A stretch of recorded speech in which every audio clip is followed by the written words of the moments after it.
Hi folks, I'm John Reichman with Peghead Nation, and today I'm going to show you an original of mine called The Indian Arm, and this is featured on my solo recording called Walk Along John, and it's a nice medium tempo E minor tune that I guess the form is AAB, so A parts repeat, but then the B form is just one long section. So I'll start with the A part, play it slowly once, and then break it down.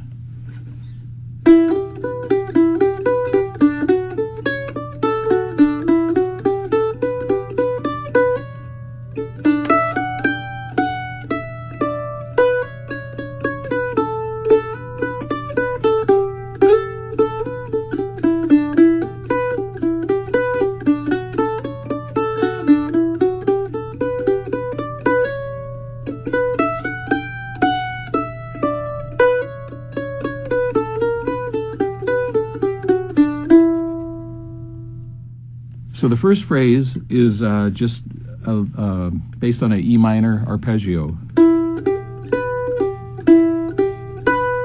Just play that twice. E, G, B, G.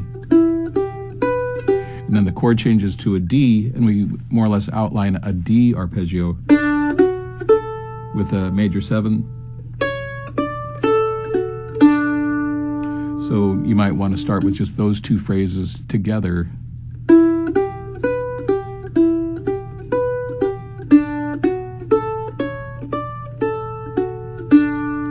And you could cycle on that for a bit before you approach the next line, which is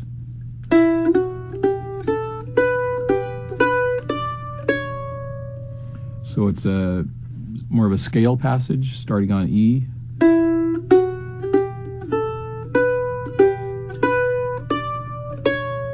Ends on a C sharp, which is the third of the A chord that accompanies the melody there. So up to that point.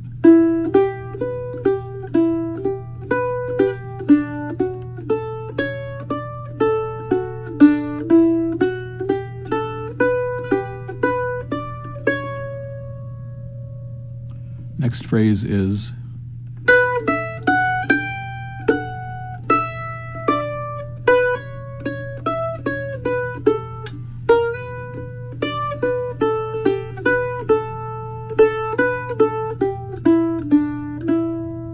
which takes us back to the first phrase again. So that whole phrase sounds like this.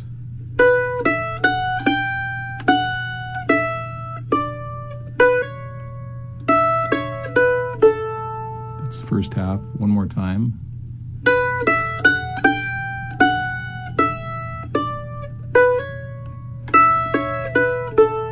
And then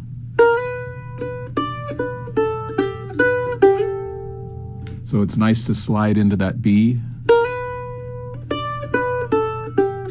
and then slide into the A. And you can even double the A note, sliding in on the 7th fret of the D string and playing the open A along with it.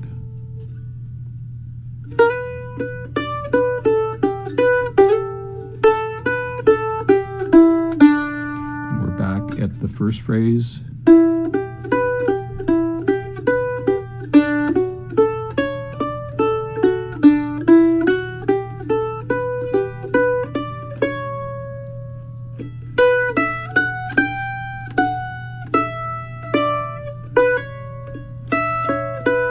Then the second ending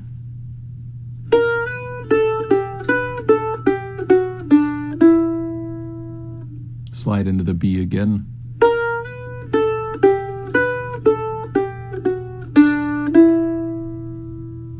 That's the first two A's of Indian Arm. So here's the whole two A parts at a slower tempo.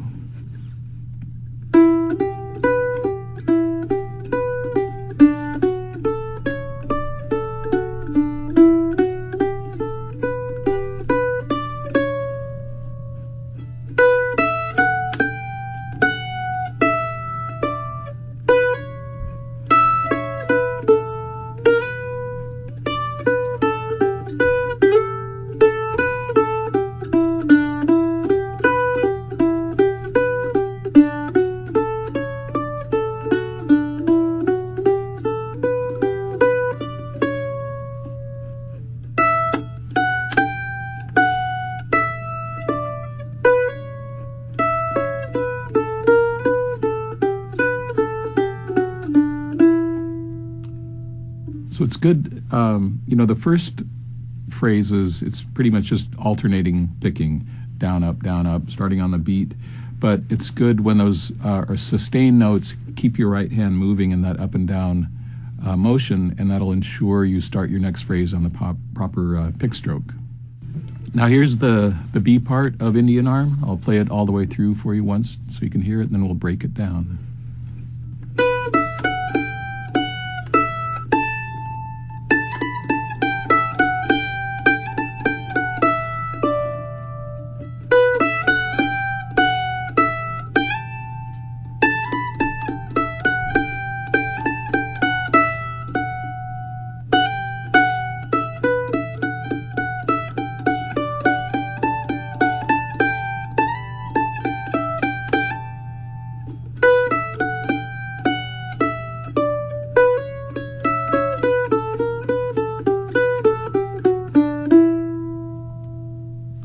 So the first phrase, I believe it starts on an upstroke. Yes, it does.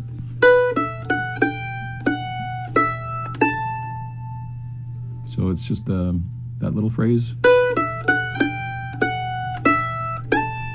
And then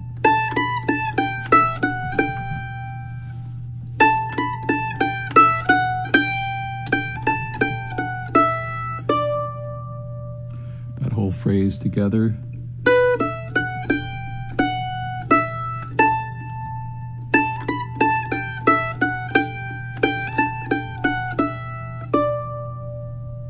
Next line starts the same way.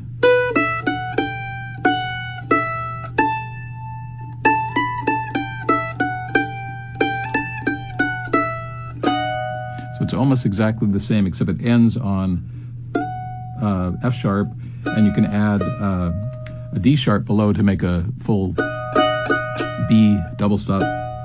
So that would sound like.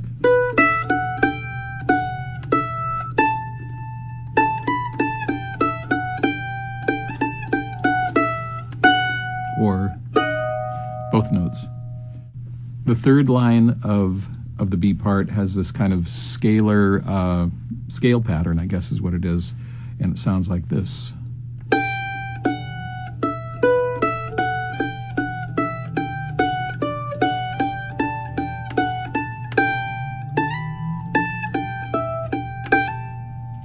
So one more time.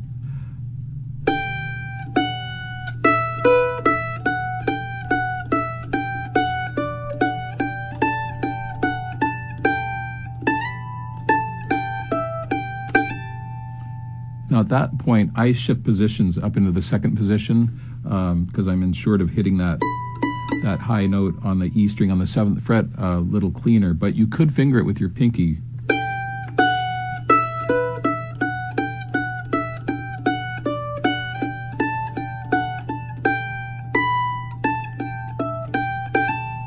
So that's more of a workout for the pinky, but it's probably more proper technique. Then the fourth phrase is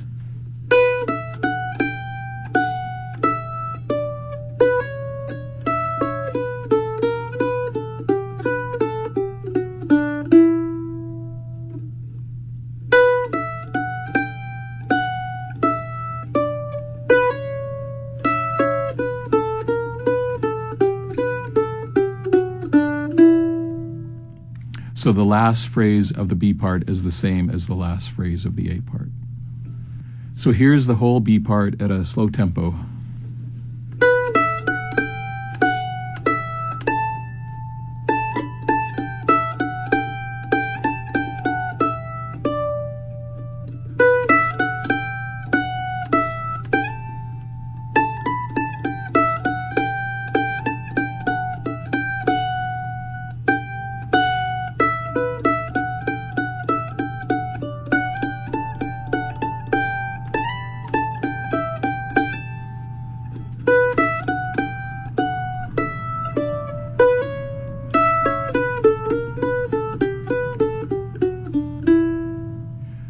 That's the full B section to Indian Arm.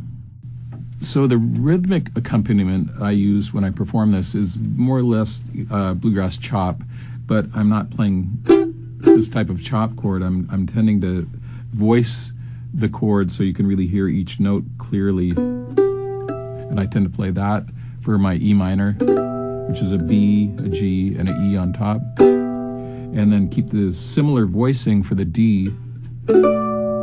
So it's an A, F sharp, and a D on top.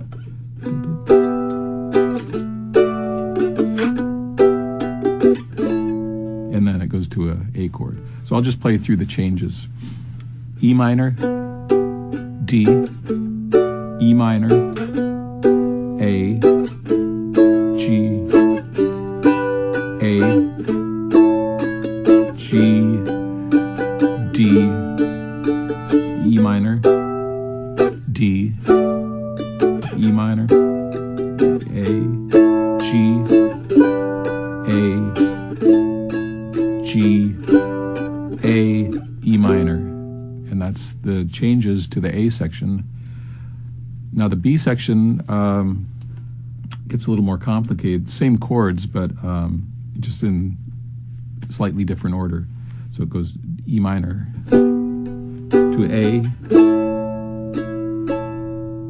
to a G, to a D. Now, I just played two open chords, but you could play closed ones as well. So that line again is E minor, A, G, to D, G, A, C, which I'm also playing as a bar chord, to a B7, E minor, D, G, A, G, A, G, A, E minor. That's the full rhythmic accompaniment to Indian Arm.